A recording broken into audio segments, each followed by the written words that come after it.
మహాగణాధిపతియే నమః, మహాసరస్వతియే నమః, శ్రీపాద శ్రీవల్లభాయ నమః, శ్రీమాత్రే నమః. జై గురుదత్త. అమ్మలగన్న అమ్మ ఆ జగజ్జనని లలితా త్రిపుర సుందరి గురించి, ఆ లలితా త్రిపుర సుందరి రహస్య నామాలు, సహస్ర నామావళి గురించి ఈరోజు మనం తెలుసుకుందాం. అమ్మవారు ఇప్పుడు ఎవరైనా సరే మనల్ని పేరుతో పిలిస్తే, అందంగా పిలిస్తే దాంతో మనం చాలా సంతోషపడుతూ ఉంటాం కదా. అట్లాగే మరి ఆ జగజ్జనని, ఆ పరాభట్టారిక, ఆ త్రిపుర సుందరి, లలితా త్రిపుర సుందరిని మనం అమ్మవారిని కొలుచుకునేటప్పుడు ఆవిడకి ఉన్న ఆ 1000 నామాలు, సహస్ర నామాలతో మనం పిలిచేటప్పుడు ఆవిడ ఎంత సంతోషపడుతుంది. అట్లా మనం నేర్చుకొని ఆ ఒక్కొక్క నామావళికి అర్థాలు తెలుసుకుంటూ కూడా ఆ అమ్మను మనం కొలిచేటప్పుడు అమ్మవారి ఆశీర్వాదం పరిపూర్ణంగా మనకి లభిస్తూ ఉంటుంది.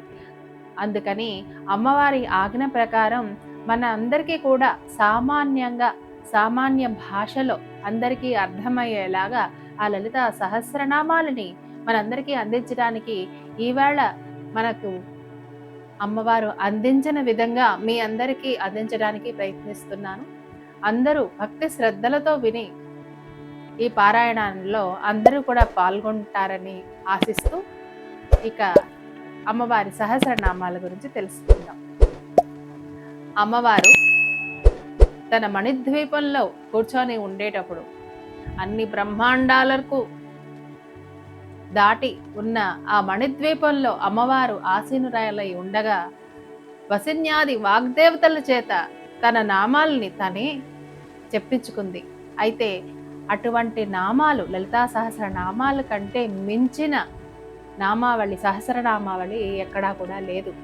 చాలా విశేషమైన ఈ లలితా సహస్ర నామాల గురించి మనం కూడా ఇప్పుడు అమ్మ పలికిన మాటల్లో నుంచి తెలుసుకునే ప్రయత్నం చేద్దాం. శ్రీ విద్యా ఉపాసనకి, శ్రీ యంత్రానికి, అమ్మవారి రూపానికి భేదం లేదు. ఈ మూడిట్లో దేన్ని కొలిచినా కూడా ఆ అమ్మవారు రూపాన్ని మనం ఆరాధిస్తున్నట్టు. శ్రీ యంత్రం అసలు ఈ భూమికి చేర్చినదే దత్తాత్రేయుల వారు. శ్రీ విద్యా ఉపాసన కూడా దత్తాత్రేయుల వారే ఈ భూమికి అందించారు. ఇక్కడ ఆ లలితా శక్తి, దత్తాత్రేయుల వారి శక్తి ఒకటేనని తెలియచెప్పడం కోసమే ఇక్కడ శ్రీ కాంచీపురంలో శ్రీచక్ర దత్తక్షేత్రంలో దత్తాత్రేయుల వారు శ్రీయంత్రంతో పాటుగా ప్రతిష్ఠించడం జరిగింది. అసలు ఆదిగా ఉన్న శక్తి పురుష శక్తి, ప్రకృతి శక్తి స్త్రీ శక్తి, ఈ రెండిటి కలయిక వలనే ఈ సృష్టి మొత్తం ఏర్పడింది. అట్లా తన్ను తానే పురుష రూపంలోనూ స్త్రీ రూపంలోనూ కూడా తన్ని తానే ఆవిర్భావం చేసుకున్న ఆ పరాశక్తి స్త్రీ రూపంలో లలితా త్రిపుర సుందరిగా ఉంది, పురుష రూపంలో దత్తాత్రేయుల వారి రూపంలో ఉంది. అందుకనే పరశురాముడికి శ్రీ విద్యా ఉపాసనని చెప్పి నేనే త్రిపుర అని చెప్పి స్వయంగా పరశురాముడికి ఆ దత్తాత్రేయుల వారు చెప్పారు. అటువంటి లలితా సహస్రనామాలు గురించి ఈరోజు మాట్లాడుకుంటున్నామంటే ఆ లలితా శక్తి, దత్తాత్రేయుల వారి శక్తి ఒకటే నేను తెలియచెప్పడానికి కాంచీపురంలో శ్రీచక్ర దత్తాత్రేయుడుగా స్వామివారు వెళ్ళిశారు. అక్కడ లలితా త్రిపుర సుందరిని కూడా ప్రతిష్ఠించమని చెప్పి అమ్మవారి ఆజ్ఞ, దత్తాత్రేయుల వారి ఆజ్ఞ అయింది.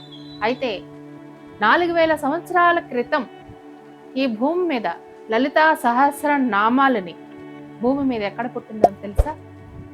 తిరుమాచుయ్యూర్ అనే ఊరిలో, కుంభకోణం పక్కన తమిళనాడులో హయగ్రీవుడు స్వయంగా అగస్త్యుల వారికి చెప్పిన స్థలం అక్కడ ఉంది.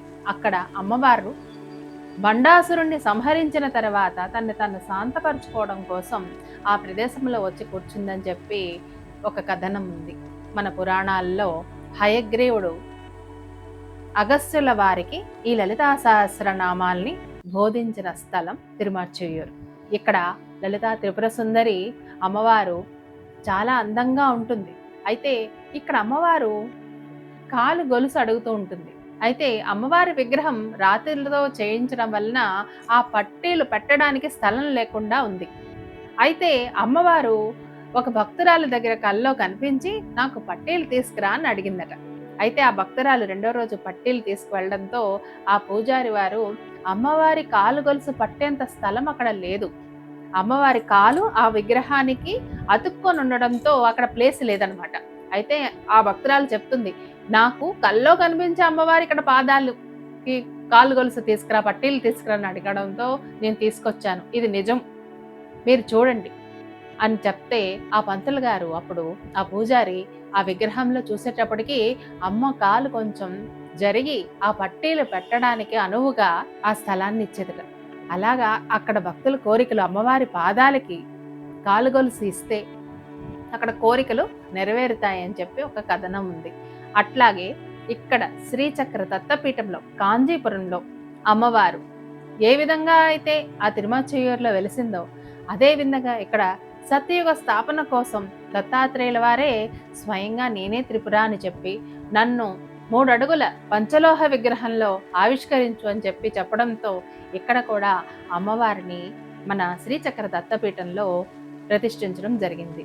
అయితే అమ్మవారు తయారు కాకముందే ఒక అమ్మాయికి, ఒక భక్తురాలికి కంచి మహాపెరివ అంటారు కదా, చంద్రశేఖర సరస్వతి భారతి వారు ఆ అమ్మాయికి కల్లో కనిపించి ఇక్కడ శ్రీచక్ర దత్తపీఠంలో లలితా త్రిపుర సుందరికి మాంగళ్యాన్ని ప్రసాదించు, నీకు వ్యాధిని నివృత్తి చేస్తాను అని చెప్పారట.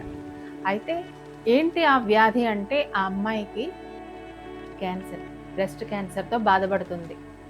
నువ్వు మాంగళ్యాన్ని నాకు ప్రసాదిస్తే నీకు ఆ క్యాన్సర్ని తగ్గిస్తానని చెప్పడంతో ఆ అమ్మాయి నాకు ఫోన్ చేయడం జరిగింది, అమ్మ మన పీఠంలో లలితా త్రిపుర సుందరి ఉందా, ఇప్పుడే రెడీ అవుతుంది అంటే ఇక్కడ అమ్మవారు రెడీ అవ్వడానికి ముందే ఆ అమ్మాయి కల్లో పరమాచార్యుల వారు స్వయంగా కనిపించి శ్రీచక్ర దత్తపీఠంలో కాంచీపురంలో ఉన్న లలితా పరమేశ్వరికి మాంగళ్యాన్ని అందించని చెప్పడం జరిగింది.